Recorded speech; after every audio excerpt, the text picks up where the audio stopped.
राधे राधे। जैसे मैं आपको भक्ति के स्वरूप से, भक्ति की परिभाषा से आपको अवगत कराती जा रही हूँ कि भक्ति क्या है, भक्ति कौन है, और भक्ति से ही हमारा जीवन है, भक्ति से ही भागवत जी है, और भागवत जी में ही भक्ति समाई हुई है। और अगर भक्ति ना हो तो भागवत ही नहीं होगी, और भागवत है तो भक्ति ही नहीं होगी, क्योंकि ये सब जो वर्णन है वो ये भागवत जी में है। जब भक्ति वृंदावन में आकर जवान हुई और ज्ञान वैराग्य बुढ़े हो चले तो भक्ति महारानी रोने लग गई थी। तब नारद जी ने ही भक्ति को आश्वासन दिया था कि मैं तेरे ज्ञान और वैराग्य को जीव जीव जवान करवाऊंगा। और भक्ति, तब फिर नारद जी ने बद्री का आश्रम गए, फिर गंगा जी के किनारे भागवत सुनी तो भक्ति और ज्ञान वैराग्य दौड़े दौड़े आए। ये सब चीज़ें मैं आपको विस्तृत में कई बार बता भी चुकी हूँ कि भक्ति जवान कैसे हुई और ज्ञान वैराग्य कैसे जागृत हुए। नारद जी ने कैसे संतों महात्माओं से पूछा, फिर तब जाके वो बद्री का आश्रम गए, फिर गंगा किनारे भागवत सुनी तो भक्ति ज्ञान वैराग्य के साथ भागवत जी में ही प्रवेश हो गई। और जब से भक्ति ज्ञान वैराग्य भागवत जी में ही प्रवेश हुए हैं, तब से ही भागवत जी एक जीवंत भक्ति के स्वरूप में उभर कर आई है। एक जीवंत हमारे लिए एक ग्रंथ है। भागवत जी कोई साधारण ग्रंथ नहीं है। भागवत जी जो है वो एक जीवंत ग्रंथ है। समझ लो, एक साक्षात परमात्मा है, साक्षात विष्णु भगवान है, साक्षात कृष्ण है, साक्षात राधा रानी है और साक्षात काल शक्ति है, जिससे कि हमारा जो जीवन है वो चल रहा है। आज अगर हम भागवत जी नहीं होती तो हम परमात्मा को कैसे जान पाते, भगवान कृष्ण को कैसे जान पाते, माँ यशोदा को कैसे जान पाते, राधा रानी को कैसे जान पाते।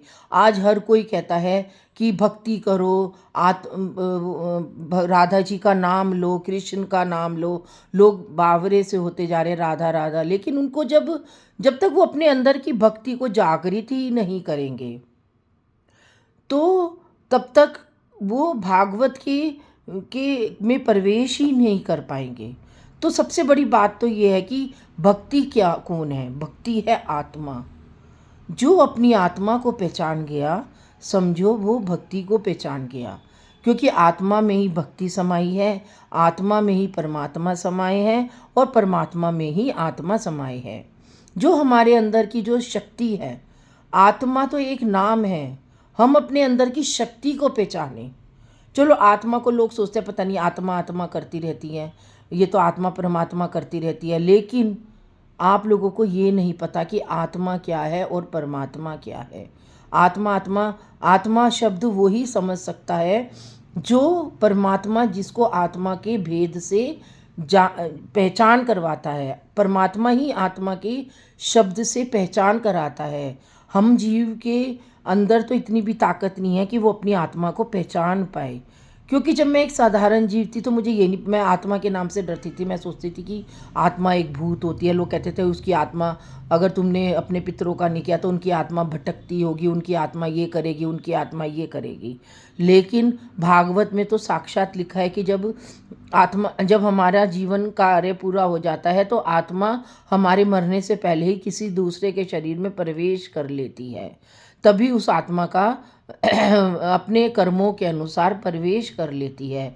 चाहे वो किसी भी योनि में प्रवेश करे, वो परमात्मा ही उस आत्मा को आदेश देता है। और जैसे ही आत्मा उस शरीर में प्रवेश करती है या किसी भी भगवान के बनाए हुए रूप में प्रवेश करती है तो हमारा शरीर निश्चल हो जाता है। हमारा शरीर एक हाथ मांस का पुतला रह जाता है और कुछ भी नहीं रहता है। शक्ति ही परमात्मा है, शक्ति से ही परमात्मा है, परमात्मा से ही आत्मा है, आत्मा से परमात्मा है, परमात्मा से ही शक्ति है।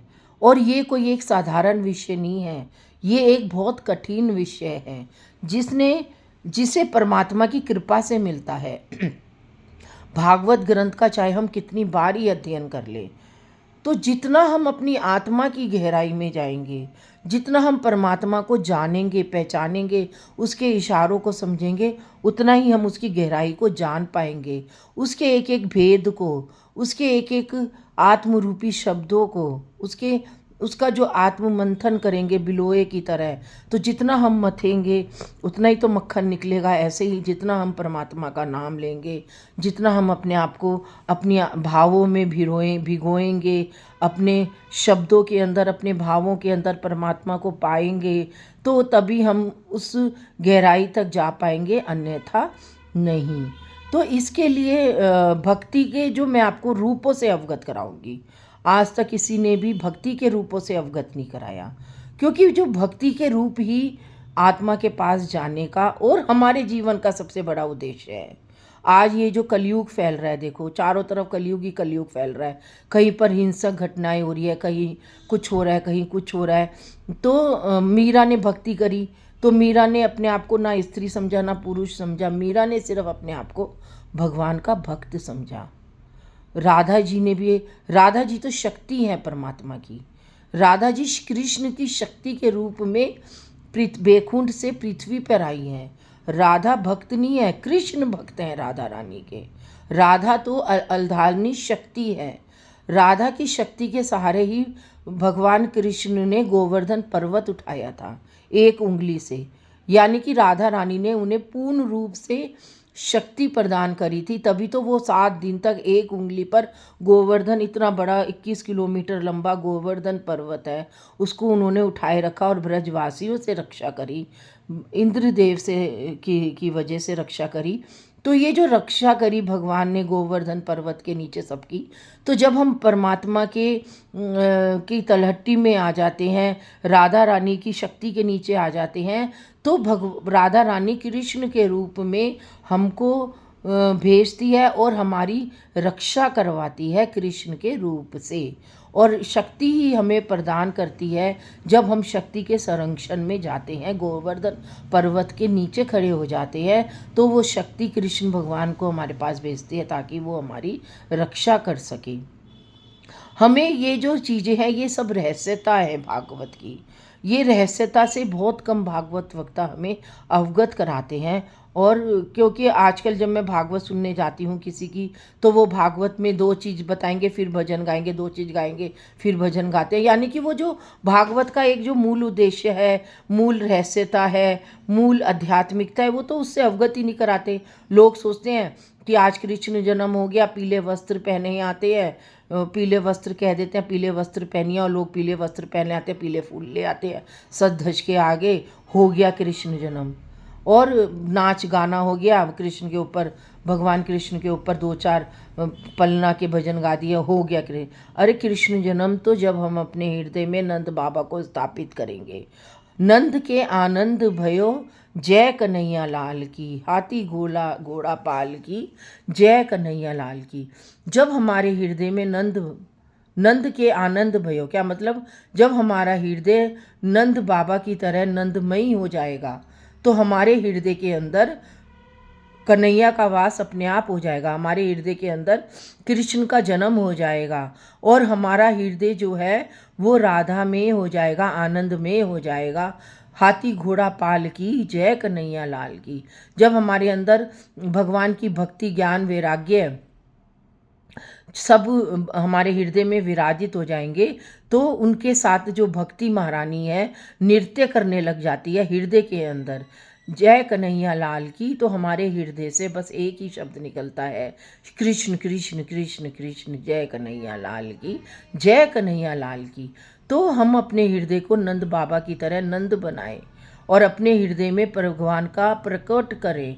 जब हमारे हृदय में भगवान कृष्ण प्रकट हो जाएंगे, राधा रानी स्वयं प्रकट हो जाएगी, तो समझ लो हमारे हृदय में कृष्ण का जन्म हो गया। हाथी घोड़ा पाल की ज्ञान वैराग्य भक्ति के साथ साथ हमारे अंदर आ जाते हैं, और जब वो आ जाते हैं हाथी घोड़ा पाल की, जय कन्हैया लाल की, तो फिर हमारा हृदय रोज गाता है, हर पल गाता है, हर क्षण गाता है कि नंद के आनंद भयो जय कन्हैया लाल की, हाथी घोड़ा पाल की, जय कन्हैया लाल की।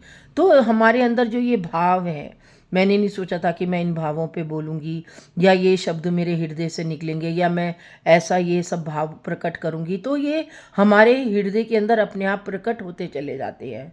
जितना हम परमात्मा के करीब जाते जाएंगे, परमात्मा हमें भाव देता जाएगा और उन भावों को हम संजो कर पिरो कर एक माला की तरह, एक फूल माला की तरह पिरोते पिरोते पिरोते पिरोते भगवान के ऐसे करीब पहुंच जाते हैं कि हम उस आनंद और उस परमानंद में खो जाते हैं, और उस आनंद परमानंद में परमात्मा हमें अपने हृदय से लगा लेता है और उस आनंद की सीमा में ले जाता है कि उस आनंद की सीमा को हर कोई नहीं जान सकता। उस आनंद की सीमा को वो परम भक्त ही जान सकता है, वो परम हृदय ही जान सकता है, वो परम आत्मा ही जान सकती है। आत्मा ही भक्ति है, भक्ति ही परमात्मा में समाई है, परमात्मा ही भक्ति में समाया है, और राधा रानी की कृपा से आत्मा और परमात्मा का मिलन हो जाता है।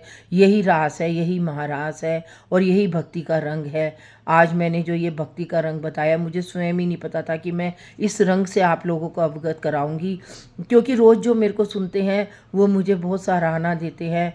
और मैं तो आज तक कभी किसी से नहीं कहा कि मेरे यूट्यूब चैनल को लाइक करो, सब्सक्राइब करो, क्योंकि मैं भगवान का नाम का गुणवाद कर रही हूँ। मैं क्यों कहूँ कि लोग मेरे चैनल को लाइक करो, सब्सक्राइब करो।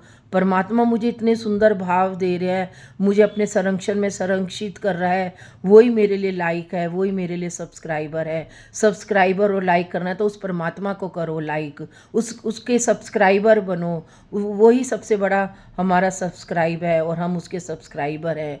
तो आज के लिए इतना ही। राधे राधे।